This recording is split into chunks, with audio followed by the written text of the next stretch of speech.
Hi friends, welcome to ಏಕೆ Viji cooking ಚಾನಲ್ಗೆ. ಹಬ್ಬಬ್ಬ ದೋಸೆಗೆ ಚಟ್ನಿ ಪಲ್ಯ ತಿಂದು ಸಖತ್ ಬೋರಿಂಗು.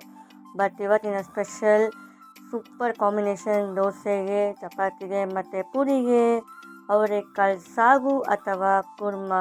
ಸೂಪರ್ ಕಾಂಬಿನೇಷನ್ ಮಾತ್ರ ಪರ್ಫೆಕ್ಟಾಗಿರುತ್ತೆ. ಒಂದು ಸರಿ ನಾನು ಮಾಡಿದ್ರೆ ಮಾಡಿಕೊಡಿ, ಮತ್ತು ಪುನಃ ಕೇಳ್ತೀರಾ.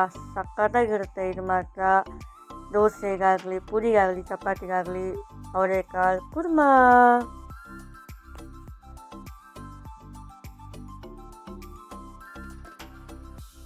ನಾನು 1 kgಯಷ್ಟು ಅವರೆಕಾಳು ತೊಗೊಂಡ್ಬಂದಿದ್ದೆ. ಈಗ ಅರ್ಧ kgಗೆ ಸ್ವಲ್ಪ ಕಮ್ಮಿ, ಮೀಡಿಯಮ್ ಅಷ್ಟು ಸುಲಿದು ನೆನಾಕಿಟ್ಟಿದ್ದೆ ಮಧ್ಯಾಹ್ನ. ಈವ್ನಿಂಗ್ ಟೈಮಲ್ಲಿ ಈ ಥರ ಅವರೆಕಾಳು ತೊಗೊಂಡು ಈ ಥರ ಸಿಪ್ಪೆನ ತೆಗಿತೀವಿ. ನಮ್ಮ ಮನೆಗಳಲ್ಲಿ ಇದೇ ಥರ ಮಾಡೋದು. ನಾವು ಸಿಪ್ಪೆ ತೆಗಿತೀವಿ ಈ ಥರ ಅವರೆಕಾಳನ್ನ. ಸ್ಟಾರ್ಟಿಂಗ್ ತುಂಬ ಕಷ್ಟ ತೆಗೆಯೋದು, ಒಂದು 5 ನಿಮಿಷ. ಆಮೇಲೆ ಟಕ್ಕ ಈಸಿಯಾಗಿ ಮೂವ್ ಆಗುತ್ತೆ ಹ್ಯಾಂಡು. ನೋಡಿ, ಸಖತ್ ಕಷ್ಟ ಆಗ್ತಿದೆ ಸ್ಟಾರ್ಟಿಂಗೆಲ್ಲ. ಅದಕ್ಕೆ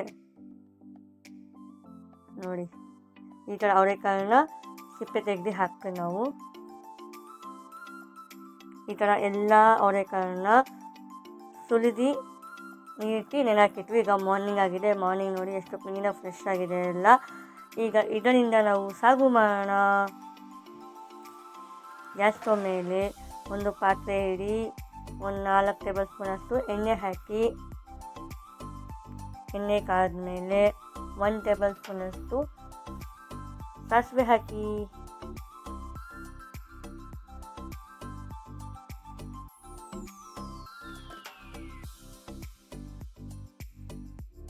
ಸಾಸಿವೆಗೆ ಚಟಪಟನ ಸ್ಟಾರ್ಟ್ ಆಗಲಿ.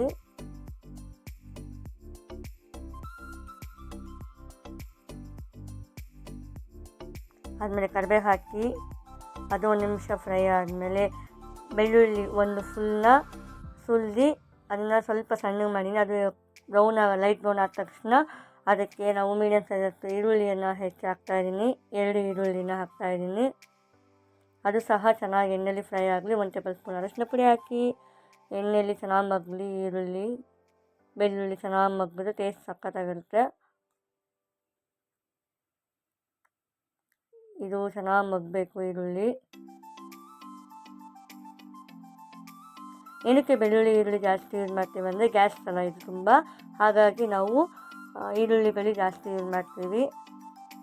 ಈಗ ಅವರೆಕಾಳನ್ನ ಹಾಕ್ತಾಯಿದ್ದೀನಿ ನೋಡಿ, ಅದು ಮಗ್ಗಿದೆಯಲ್ಲ ಅದಕ್ಕೆ.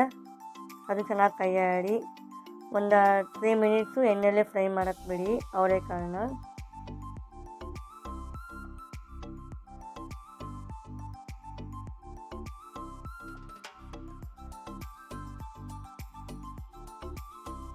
ಈಗ 1 ಗ್ಲಾಸಷ್ಟು ನೀರು ಹಾಕಿ ಲಿಡ್ಡನ್ನು ಕ್ಲೋಸ್ ಮಾಡಿ 5 ನಿಮಿಷ ಬೇಯಕ್ಕೆ ಬಿಡಿ. ಅದು ಬೇಯೋಷ್ಟೊತ್ತಿಗೆ ನಾವು ಅರ್ಧ ಈರುಳ್ಳಿನ ಪ್ಲಸ್ 1 ಫುಲ್ ಬೆಳ್ಳುಳ್ಳಿನ ಇದಕ್ಕೆ ಪ್ಯಾನಿಗೆ ಹಾಕ್ಕೊಂಡು ಫ್ರೈ ಮಾಡೋಣ. 4 ಟೇಬಲ್ ಸ್ಪೂನ್ ಎಣ್ಣೆ ಹಾಕಿ, ಅಥವಾ 2 ಟೇಬಲ್ ಸ್ಪೂನ್ ಸಾಕಾಗುತ್ತೆ ನೋಡಿ. ಈ ಥರ ಚೆನ್ನಾಗಿ ಫ್ರೈ ಮಾಡ್ಕೊಳ್ಳಿ. ಫುಲ್ಲು ಮಗ್ಗಿದೆ ಅಂದಮೇಲೆ ಕರಿಬೇವು ಹಾಕಿ. ಆಮೇಲೆ 1 ಮೆಣಸಿನ್ಕಾಯಿ ಹಾಕಿ. ನೀವು ಖಾರ ಎಷ್ಟು ಬೇಕೋ ಅಷ್ಟು ಮೆಣಸಿನ್ಕಾಯಿ ಹಾಕಿ. ಅದು ಕರಿಬೇವು ಚಟಪಟ ಅಂತ ಸೌಂಡ್ ಫುಲ್ ನಿಲ್ಲೋ ತನಕ ಫ್ರೈ ಮಾಡ್ಕೊಳ್ಳಿ.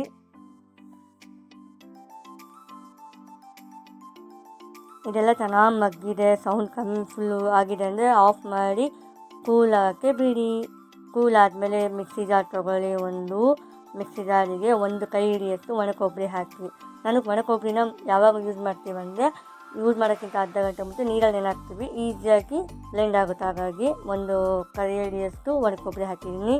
ನೆಕ್ಸ್ಟು 1 ಬೆಳ್ಳುಳ್ಳಿ ಸುಲಿದಿದ್ದೀನಿ. ನೆಕ್ಸ್ಟು ಈರುಳ್ಳಿ, ಇವೆರಡು ಹಸಿ ಹಾಕ್ತಿದ್ದೀನಿ.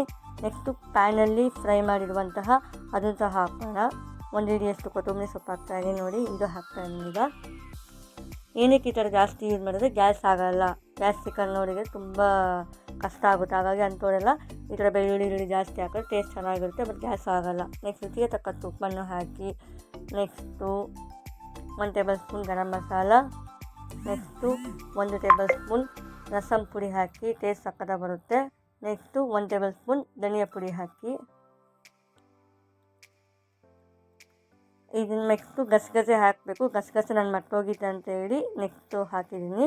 ಗಸಗಸೆನೂ ಸಹ ಹಾಕಬೇಕು ಇದಕ್ಕೆ. 1 ಟೇಬಲ್ ಸ್ಪೂನ್ ಗಸಗಸೆ ಹಾಕಿದ್ರೆ ಸಾಕು ಇದಕ್ಕೆ. ನಾನೀಗ ಸದ್ಯಕ್ಕೆ 5 ರೂಪೀಸ್ ಪ್ಯಾಕೆಟ್ ಹಾಕ್ತಾಯಿದ್ದೀನಿ, ಅದು 1 ಟೇಬಲ್ ಸ್ಪೂನ್ ಕರೆಕ್ಟಾಗಿರುತ್ತೆ. ಅದನ್ನು ಸಹ ಚೆನ್ನಾಗಿ ಬ್ಲೆಂಡ್ ಮಾಡ್ಕೊಂಡ್ಬನ್ನಿ ಮಿಕ್ಸಿಯಲ್ಲಿ.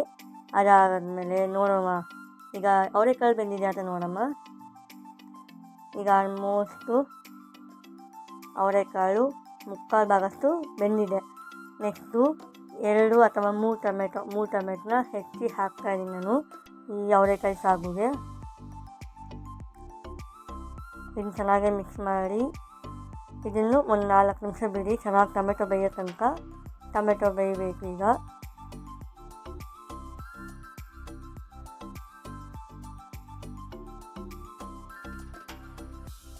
ಟೊಮೆಟೊ ಬೆಂದಿದೆ. ಈಗ ನೆಕ್ಸ್ಟು ಮಿಕ್ಸಿಯಲ್ಲಿರುವಂತಹ ಖಾರ ಮಸಾಲನ ಹಾಕಿ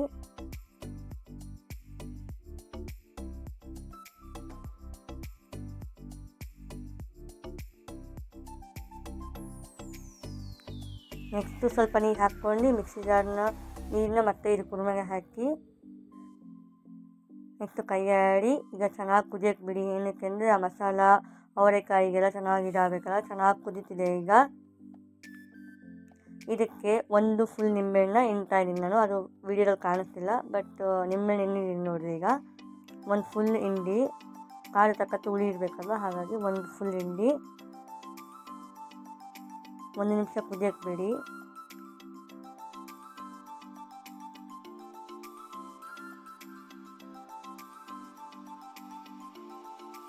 ಬಟ್ ಸ್ಮೆಲ್ ಮಾತ್ರ ಸೂಪರಾಗಿ ಬರ್ತಿತ್ತು ನಾನು ಮಾಡಿದಾಗ, ಈ ಕುರ್ಮಾ ಮಾಡಬೇಕಾದ್ರೆ ಮಾತ್ರ. ನೆಕ್ಸ್ಟು ಸ್ವಲ್ಪ ಕೊತ್ತಂಬರಿ ಹಾಕಿ ಕೈ ಆಡಿ. ಇವಾಗ ನಿಮಗೆ ತುಂಬ ಲಿಕ್ವಿಡ್ ಅನಿಸುತ್ತೆ, ಬಟ್ ಆರಿದ್ಮೇಲೆ ಫುಲ್ ಗಟ್ಟಿ ಬರುತ್ತೆ, ತುಂಬ ಗಟ್ಟಿ ಆಗುತ್ತೆ. ಯಾಕಂದರೆ ಕೊಬ್ಬರಿ ಹಾಕಿರ್ತೀವಲ್ಲ, ಗಟ್ಟಿ ಬರುತ್ತೆ ಸಾಗು. ನೋಡಿ ಎಷ್ಟು ಕಲರ್ಫುಲ್ಲಾಗಿ ಎಷ್ಟು ಸಕ್ಕತ್ತಾಗಿ ಕಾಣ್ತಿದೆ. ಟೇಸ್ಟು ಹಾಗೇ ಇದೆ.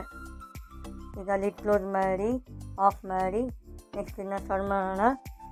ಈ ಕುರ್ಮಾನ ದೋಸೆಯಲ್ಲಿ ಸೂಪರಾಗಿ ಕಾಂಬಿನೇಷನ್ ಇತ್ತು. ನೋಡಿ ಎಷ್ಟು ಗಟ್ಟಿ ಇದೆ ಸಾಗು. ಈಗ ಈ ರೆಸಿಪಿ ಇಷ್ಟ ಆದರೆ ಲೈಕ್ ಮಾಡಿ, share to your family and friends, and try ಮಾಡಿ ಕಮೆಂಟ್ ಮಾಡಿ ಹೇಗೆ ಬಂದಿದೆ ಅಂತ ಹೇಳ್ತಾ ಹಾಗೆ ನಮ್ಮ ಚಾನಲ್ ಸಪೋರ್ಟ್ ಮಾಡಿ ಅಂತ ಹೇಳುತ್ತಾ thank you for watching this video. Thank you all.